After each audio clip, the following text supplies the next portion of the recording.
Welcome to the podcast for more success in business. I'm very pleased to have a multi-talent, let's call him that, as my guest today. I first heard of him when I was doing research in the mid-90s, during lectures on the subject of money and wealth. The one sitting in front of me is Dr. Rainer Zitelmann. You're probably going to correct me. I researched you as a historian. You have a doctorate and studied history. You have dealt with wealth and are a wealth researcher. You have published books on the subject. There's hardly a title that deals with a topic that didn't surprise me this morning. That's why I would like to say a warm welcome to this exciting conversation with you, Dr. Rainer Zitelmann. I'm very much looking forward to it. Greetings to Berlin, and it's great that you're here. Thanks. Thank you, dear B. I'm happy too. But we don't want to talk about your expertise as a historian or your expertise as a wealth researcher. Anyone who is interested in a Dr. Zitelmann is interested. You might want to check out Wikipedia or simply Google or Perplexity. There you will find out a lot of information.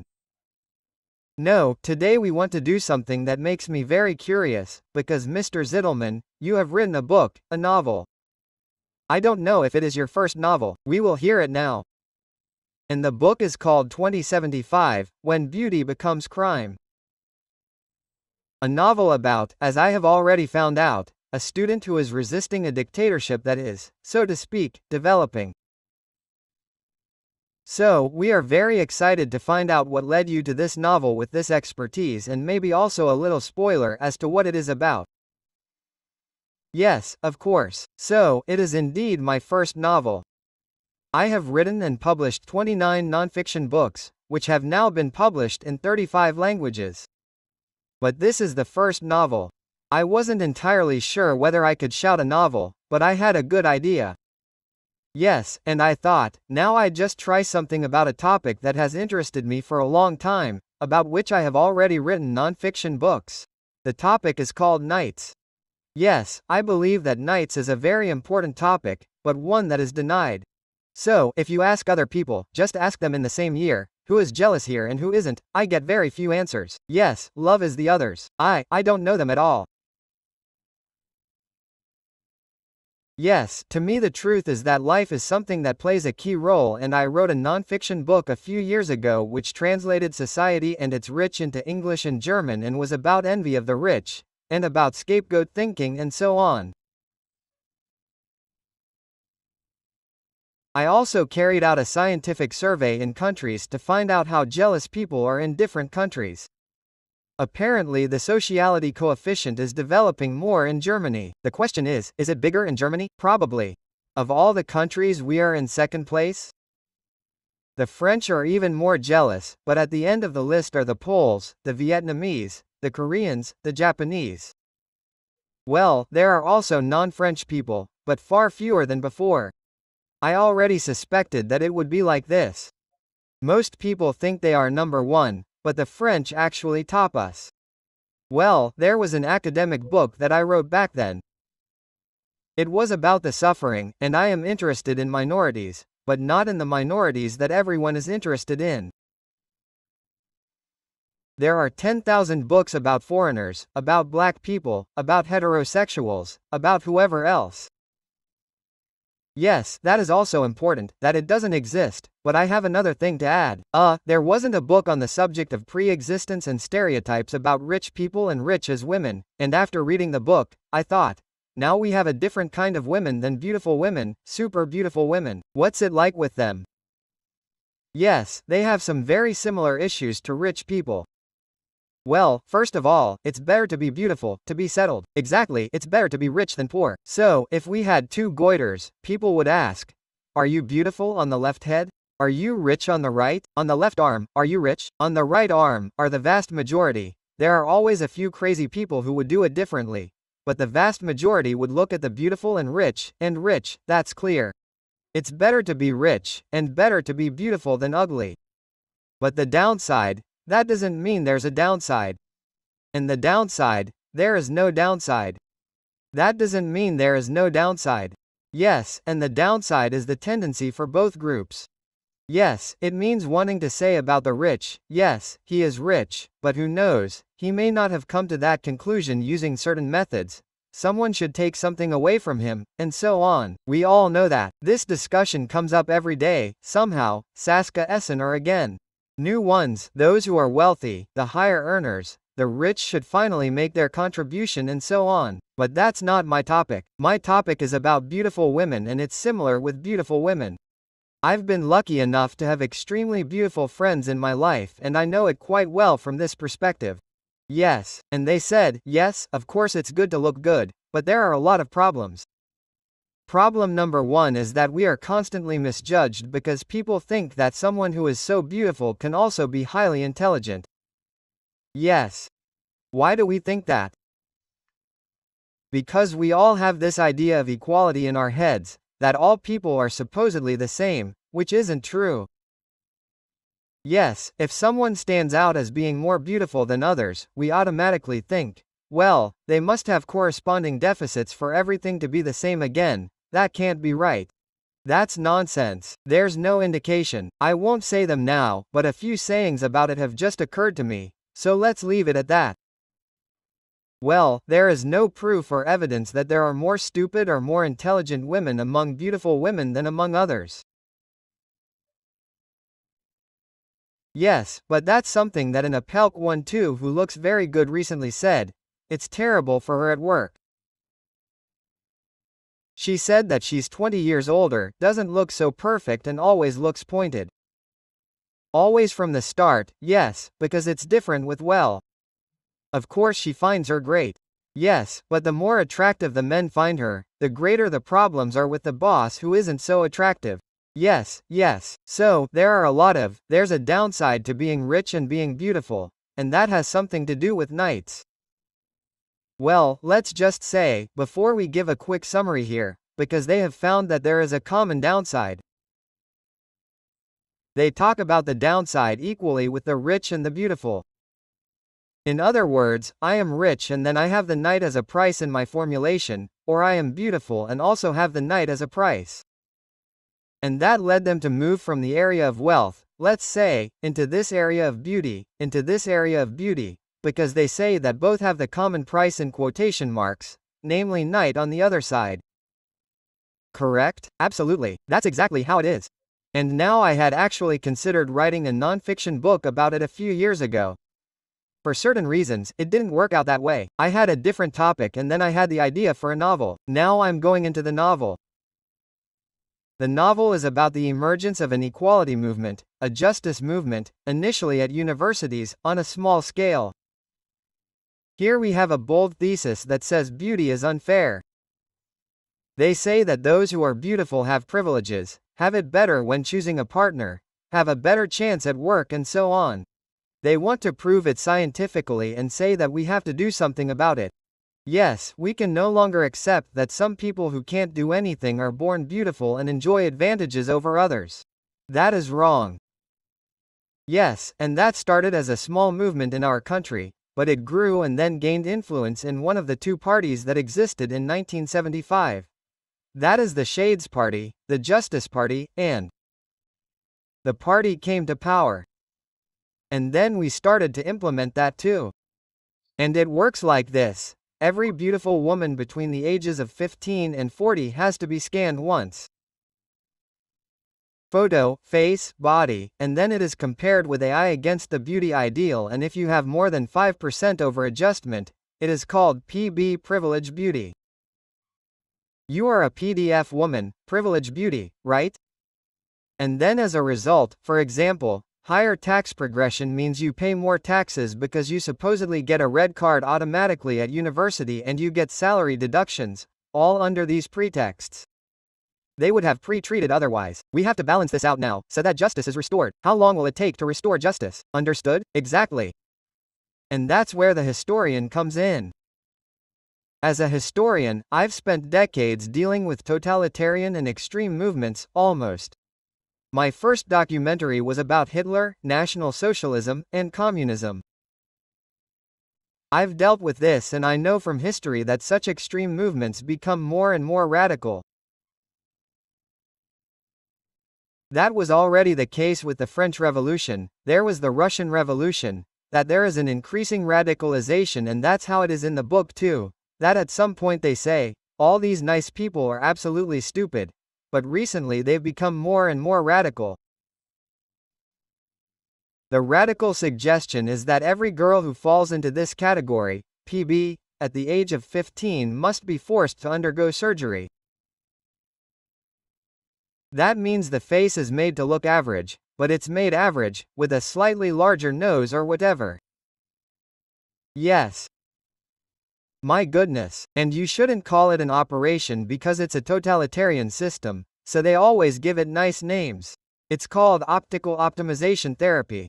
Optical optimization therapy. And so we said, for example, that beautiful women have to get sterilized because they're more likely to have beautiful children. Yes, and we have to stop the problem somewhere from the outset. So, it sounds very crazy. However, my insight as a historian, someone who really deals with stories, is that there is no idea that isn't so crazy that at some point people actually try to implement it. And then there's resistance, and you already mentioned that there is a beautiful student, Alexa, who just happens to come in from this university, and the story basically begins, right? That's the status quo now, and now with Alexa we've made it tangible, right? Exactly, that's actually how it started. The story about Alexa coming home a bit depressed and her boyfriend asking, "What's wrong?" And I don't want to talk about that now. As I said, I asked here at university today, and a chromatin named Lena Loke came to me and said, "Have you ever thought about your privileges as a beautiful woman? You have advantages that others don't have, and have you ever self-critically reflected on the undeserved privileges you have?" And then there's the Garfang. What kind of evil is that? H says, oh, forget it. It's just stupid talk or something from her, and then she notices in various other places that it's popping up everywhere, and notices that there is a movement called the Movement for Optical Justice, or MOVE for short. Yes, she rang the program, and then the book is set in the future. We are now looking forward to the trip to the Hotel Luna 1. That is, also the demons surround us, yes, or go on the day we met. So we survived a few things where we met. Tell them they met by chance. He's researching the rich and beautiful who meet there. And after the fourth or fifth beer, he starts talking about something that no one is allowed to reveal. I'm one of the guys, there are these paths and MOVE, and I've sneaked in as an investigative journalist to find out what they're actually doing. Then Alexa says, oh, that's interesting, that's what detective espionage gets. I'm coming with you, I want to look into it, and yes, then it continues. I want to tell you the book, but in any case, he sneaks into this movement, and then they start to fight against this movement and take action, and then there's this fight between this movement on the one hand, MOVE, and the opponent, that is Alexa, and the other, it's always supposed to be like that, so it's nice to listen to them. I find it very exciting. I wonder how anyone came up with that. Yes, but I understand that the bridge is envy, and that we have already stood on this bridge on the wealth side and are now just approaching the same bridge from the other side, so to speak. Envy is a common denominator in its literary, let's call it that, past, great. I will read the book. I will ask them, if our viewers, listeners to this special podcast for more success in business, want to know more, do they go to Amazon or write to them themselves? How do I get access to the book? So there are options. You can order from Amazon, order from Thalia, order from Hublab, if you order before May 12th, because that is what is being published. Yes, you can go to a website called schodiarysisnight-275.de. schodiarysisnight-2075.de, because there is also a competition there, because I wanted to encourage people to order before the book is published. You can win prizes, for example an evening meal with me in the most exclusive club in Berlin, the Schinner Club. You get paid for an overnight stay at the business group in Berlin. There is cash to be won, and I have a masterclass on financial freedom which is also being raffled off, but you can specify this if you go to this website, order the book from Amazon and then send it to an email address, and then you are entered into the raffle. Great. We'll include it in the notes show and see that we would prefer the publication to come out sooner. And I think if I were a listener I would probably order online straight away. Maybe there's even a hotel called Alexa or one called Luna, or there's a, I don't know, meal that evening that you call that. Thank you very much. Until then, we want to find out a bit more about you as a person. Dear Mr. Zittelman, you've been on the road for a long time. I saw when you were born. I won't say it because you look a lot younger. 8 p.m. at 50. Threads. You're saying it yourself now. And I wanted to hear again, how did it all come about? You have 2 doctorates, you've studied history, you've studied wealth, you've now written this novel, you're self-employed. It hasn't always been like this. You studied, and what was that like? Were you employed? I couldn't research that. There was a time. I'm asking this because many of our listeners are on the verge of reaching a limit in their career and can't go any further. Maybe want to become self-employed, have something like that. Yes, how do I deal with these, let's say, strategic decisions for my life? Do I do something of my own? Do I stay employed? How was it for you back then? If you could help us with that. I have some great clips, not abstract, but let's say, why a Zips duplication? First I'll say my own experience. They asked about it, but I also wrote my second doctoral thesis on the psychology of the super rich. I spoke to 45 super rich people there. So I can tell you my own experience. Can he also tell me that? Best interview package. Great, let's start with my own. Yes, I was employed. I first worked at a university for 5 years as a research assistant, then I was chief editor of a major German book publisher, Truebillon.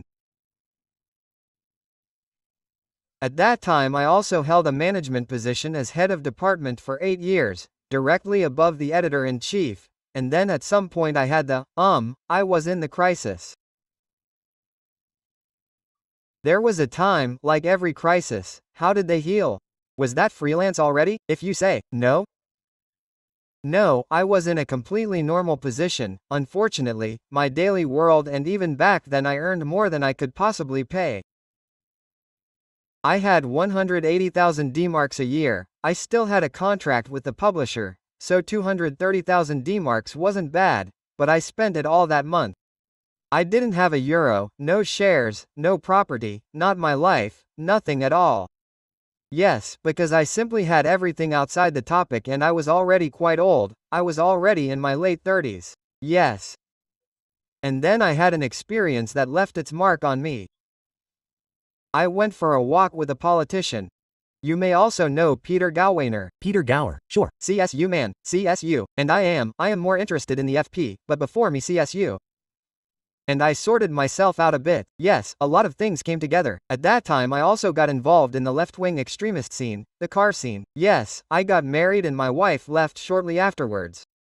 So it was really hard. Besides, I have my heek and I'm always a bit concerned because I've swum against the tide, also brooding.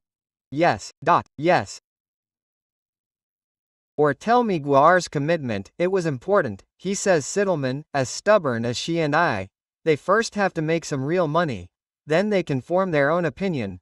My status is minus 20,000 D-marks in the Cairo account and plus 10,000 in the savings account. Otherwise it wouldn't have been like that. Yes, why not? I earned well, but spent it all right, and I read my administrative status at the time. As I said, I was already in my late 30s and I thought, okay, that was important, what he said. Why? Because that thing about freedom electrified me. My father is a Protestant driver, yes, and who always said money is the world. Yes, well, that means you need it, but it stinks. It's actually not a good thing, yes. And that has subconsciously shaped me a little bit too. You do want something a little bit, but you've got a block. Yes. And I wouldn't have been motivated now. Nice car, a nice watch. I have the same cars now as I have been 20 years ago, the same as I was 20 years ago, the same as I was 20 years ago. That wouldn't have really motivated me. Yes, but when he said that, about freedom, then you can be free, I had a hammer, that, I wanted to. And after that I said, okay, I'm going to be a millionaire, it's logical. But I didn't know how. Then I bought books, and the other one in the preliminary discussion for Shazbek, with Bodo Schaefer, the next one, Financial Freedom. At the time I was still with Die Welt and was the first to discuss the book. Bev always said she was the first to pay attention to and discuss the second book. He also invited me to a seminar. I learned a lot at the seminar, yes, but not very well at his seminars. I then read other books too. As a book person, I only just started reading, and of course you don't get rich by reading. Yes, but then I started a part-time job. First of all, this is an important tip that I can give you now, and if you're employed, yes, start part-time. Make sure your boss hopefully gives you permission and see if you can do anything. Not hourly, not for a salary. I started back then I started to get involved with real estate topics. Before that, I had no idea at all, but I got to grips with it really quickly, and then I held seminars on taxes and real estate on the side. Not with me as the speaker. I organized it and then invited specialist speakers, tax accountants and real estate people were the customers, and we said, "Do you want to do that?" We did it once, and then I said, "Come on, let's do it next time." Yes, I was there for half a year and it brought in money.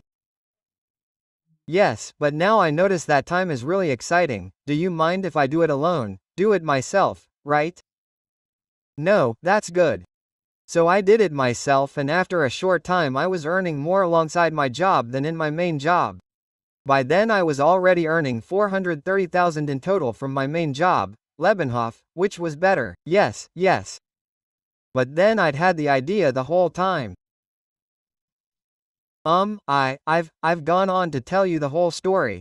I came across the topic of real estate by chance and through different means. Then I found the first real estate page on the German daily newspaper Tageszeitschrift, which is worth it. Back then there's a real estate page every day, which I answered, and then I met a lot of real estate people and I noticed that they're not very good at PR, and with the PR agencies I noticed that they don't understand real estate. I was completely new to both. I was both, yes. And then I had the idea of setting up a PR agency that focuses solely on mobile research. The idea was there, but the courage wasn't there, because I'm a security person to reassure all those who are also security people. Yes. You do have to overcome certain fears, but accept the fact that you're a security person, but as a security person I did things differently. I didn't just found the company, it was a coincidence. The board of what was then one of Europe's largest mobile companies wanted to demote me to the position of Director of Strategy Communications. I told them no, they couldn't afford that. I asked the journalist why I couldn't pay. I have 4,000 B now. You need at least 500, which is easily a 370. Then I thought, if I could do something else, I would do it, and told them about the company's idea. Then he looks at me and says, "Okay, I'm the first customer and I want to." It was a saying like that and I meant it seriously. I asked questions like how much I would pay them a month and whether I would commit to it for a year. I had 100,000, so I rounded it up a bit to 120,000, and then to others, and I asked them too, and I asked 8 and they, a whopping 7, said, "I'm in. I'll do it." There was no company, no website, not there was. You are like how you know me now. There sits knowledge, frequency, creation and talks and says, "Yes, I can imagine that this is a path like for many others, Dr. Zittelb, if I may jump in there, that the path develops as you go, right?" They took advantage of the situation, almost together again until their late 30s, hedonistic, squandered all the money they had, right?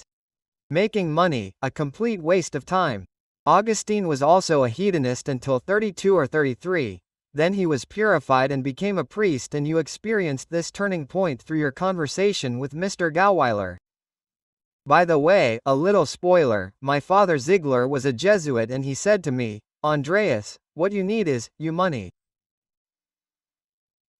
That's no different to what Gauweiler said, because he told you, yes, you can better afford to have your own opinion if you have the money for it. I'll take that as, if you like, the tipping point or the turning point, and then you clearly said start part-time, get going, and then your path developed. Simply by I want to ask you again, listening to your gut, or was it more of a decision made by the head as a security person? How was it back then? Well, I actually only asked when I was 8, 7, said I'd go along. The verbal agreement was then I told the best boss, I'm quitting. That means I had already had promises of 840,000 D-marks a year, which were only verbal. Yes, they trusted that and signed off on everything later. Yes, I'm the boss, and he wanted to keep me on with more money. Yes, he wanted to let me develop. I said, fine, but I want to earn millions a year. They probably didn't have that in mind. I hadn't said anything about my salary, which was close to Z. Okay, that's where we have to stand. So, and then I left the company, but now the important thing is supposed to be a lesson for those listening. I thought I could do PR because I'm a journalist, and then I realized after a short time that I couldn't do it at all, that I was a good journalist.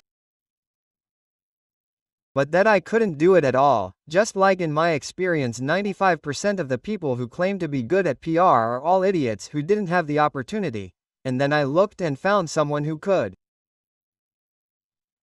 And then a woman came along as an applicant, and I said to her, oh, just pay attention, if you know someone who's really good at this, you'll get a 1,000 German marks reward from me. Yes. And then she said, he's great, I learned the craft, and he did it. Yes, it was the best 1,000 German marks that I invested. Yes, because he could do it, and, by the way, I noticed 15 years later that I sold the company. It's still there, it's still the market leader. I quickly turned the company into the market leader, a leading company in real estate research for communications consultancy. In any case, he noticed that Zittmann had lost a bit of its momentum after 15 years, which was true. I'd already done a lot of other things on the side, written my second doctoral thesis on the side, or founded another company on the side. Man, I get to know them while they're talking, thinking, very nice. I could go on like this for hours. We only have a limited amount of time for our podcast, of course. I'd like to make a cut here and we'll come back later today. And I'd also like to know from you the definition of success and failure. You said you're relaxed about it, so that I can talk to you about anything. Einstein is said to have once said that being successful is like chopping wood, then you can concretely see the result. If Einstein makes a statement like that, then I would say let's leave it at that. Now I'm asking you, Dr. Zitelmann, if you define success with what you know today, with everything you've experienced, what is success for you today? What can we take away from it, so to speak, first, second, third, as briefly as possible to the point? So, at the simplest level, success means I set out to do something and achieve it. In my case, I've looked at my goals every year for many years. It's like New Year's Eve. I have a photo album and I always write down my goals there. Yes, I've liked that for ages. I've changed my goals. That is, back then, there was a financial goal. I wrote, I want to earn this much a year or have this amount of wealth. I wrote it down every year, then looked at the end of the year to see what I'd achieved. It worked well, otherwise I wouldn't have had my, let's say, other goals now. Financial ones are no longer so important. Around 3 years ago, I set the following as goals. I want my current book to be translated into 20 languages and I want to sign 20 contracts this year. And in January to June, I was at 26 and then I increased the goal to 30. So it worked. This year I set myself a goal too. I said, you'll finish writing the first novel. I was just doing that. You would sign a film contract this year for the book to be made into a film. And not just on YouTube, or I've produced various films on YouTube. Horror film, a real cinema film, but I didn't know anyone in the film industry. Garbage.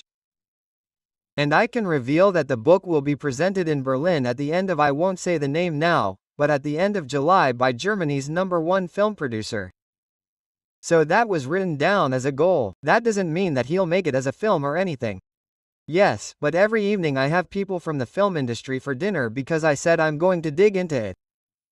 Also a tip on how to do it. Now I prefer the film industry, but I've set them. How do you start? I've written to quite a lot of my acquaintances. If you already knew it, written it down. Do you know anyone from the film industry? Yes. That's what I said. I have Phil Kenton, my also here. Dr. Z will develop her path as she goes. I want to summarize again for our viewers and for our listeners. They said they achieved success by implementing what they set out to do. That is, in my opinion, the succinct but very coherent statement number one. Then, secondly, they talked about themselves, how they wrote down their goals, which was always their New Year's Eve ritual. They did that and continue to do it because they think it worked well, otherwise they wouldn't do it. Incidentally, that's also something we teach here. Mental things become real through the aid of writing them down, i.e. writing them down, having pictures, so that, let's say, a kind of magnetizing thing can be put there that attracts them. And in their case, that worked. Do we have a third point that we can add together, or have we already covered it pretty well with the 2 points on the topic of success?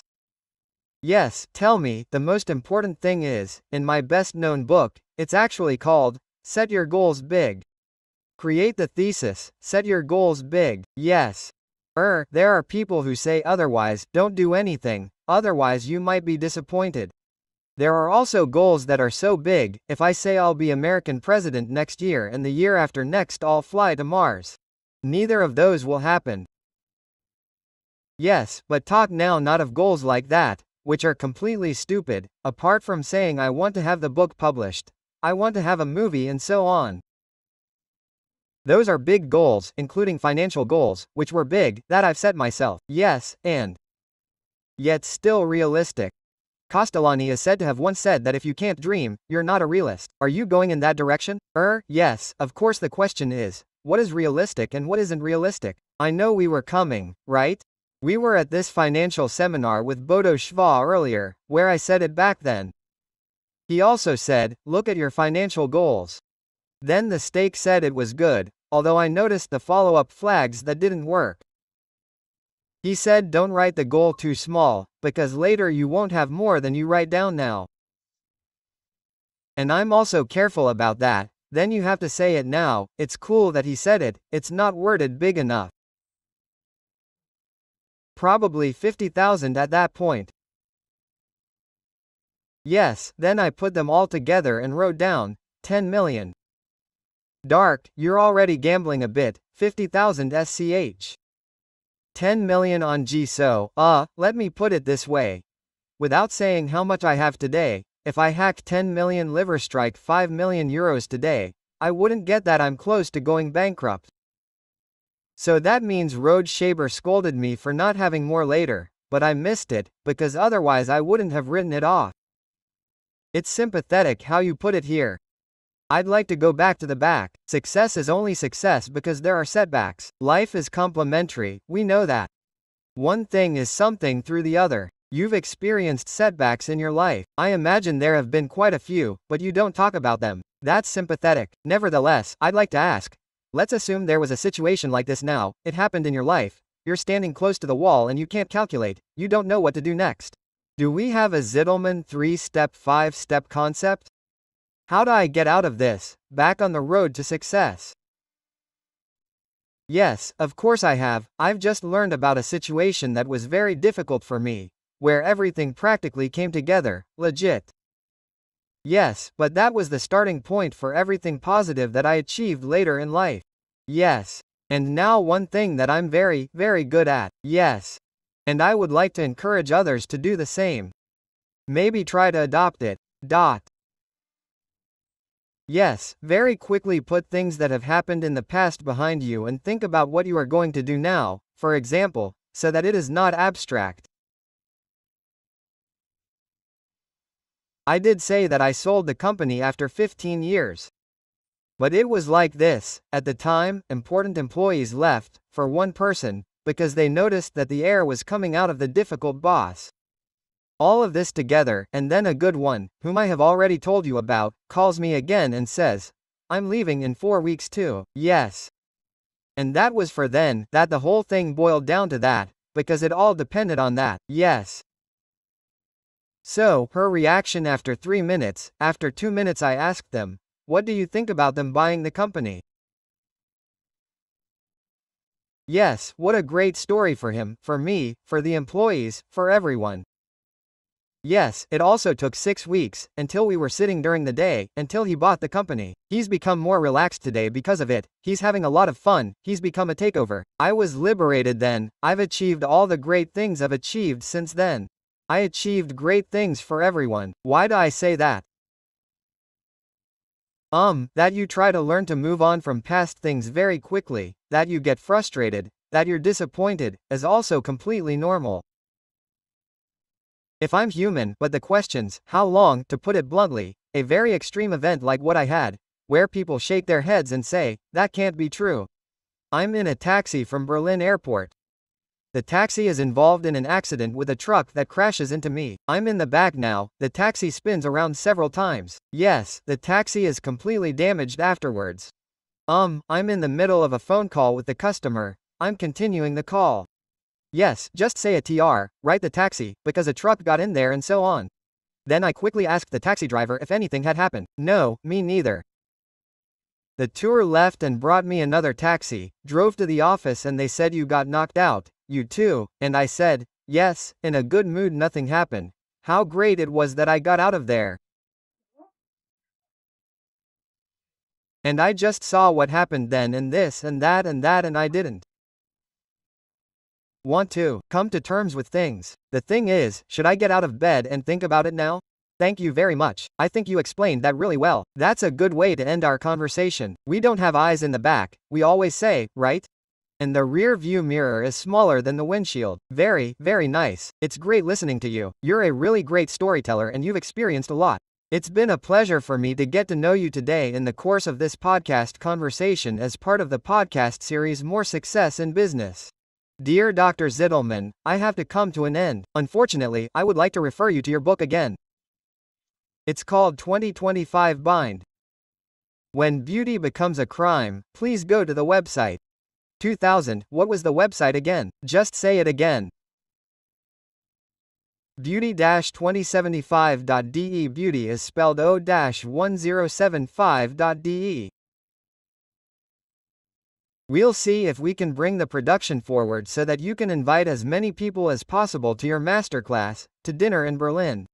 Maybe meet beautiful women again there, right? In any case, I would like to wish you all the best from the bottom of my heart, dear Dr. Zitelmann.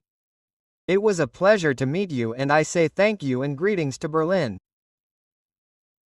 Traditionally, our podcast guest always makes the final statement for our viewers and listeners. So, if I could ask you again, is there a kind of closer? Do you have any final tips for us? Set bigger goals. Yes, and my advice to you, if you please. I thought the conversation was great, I really enjoyed it, and I'd like to get to know you in person. I'm looking forward to it.